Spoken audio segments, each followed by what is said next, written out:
My name's Ben Jones, the owner of Better Days Records, East and West End in Louisville, Kentucky.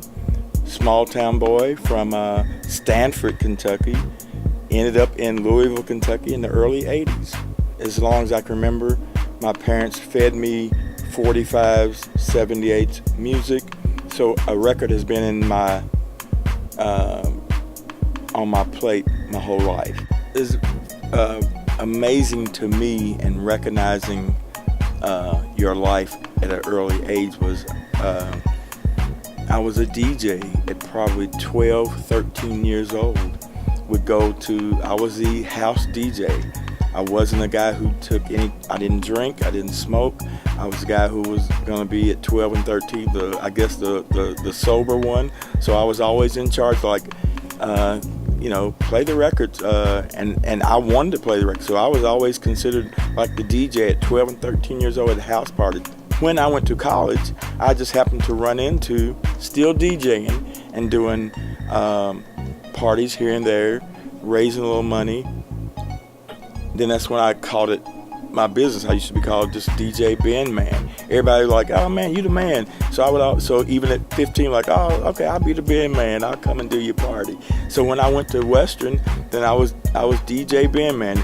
So then, of course, I became friends with the guy at the record store, and they were really, really excited. They're like, "Man, this guy knows from Beatles, Funkadelics, Doobie Brothers. This guy plays it all, likes it all."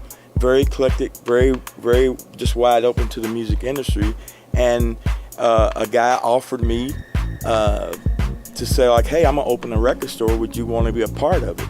And I asked my mother, "Man, could I be a part of this, record store down in Western?" And she like, "I know that you know your records backwards and forwards."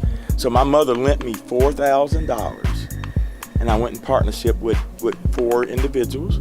So while I was at Western, the other 3 partners wanted to go their separate ways, so we all decided to leave that music store. And I there was a small store already in Louisville that opened up. A friend of mine told me about another friend of mine had a record store, and I met this friend John, and he was the original guy that named or had Better Days. And immediately he could tell, like, "Hey, I'm looking for a partner." So he was like, "Hey, come up one weekend. Just work it. Just work it one weekend." 4 months later, he was like, "You have more passion than I do in this game. Why don't you buy me out? Because I'm wanting to move or do other things. This was just a hobby." I'm like, "Man, that's my chance." And it was a good chance. So with that he put me on a payment plan and said, "Don't miss a payment. You could buy Better Days." And I bought Better Days. The one thing that I've always loved about knowing me, knowing my passion, knowing my purpose, is being able to actually answer the question. The one thing about Better Days has always been, and this question is asked, well, how do you survive?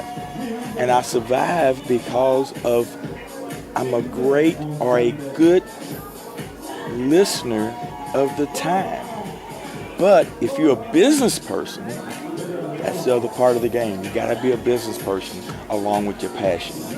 If you're a business person, it's real simple. You can't do everything out of your means.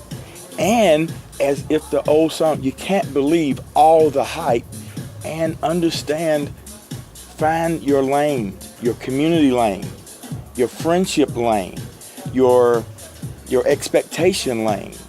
One of the things I always tell people in the music industry, don't know it all, don't want to have it all, don't try to think you can, so that you can leave yourself a whole lifetime of having a soundtrack to your life.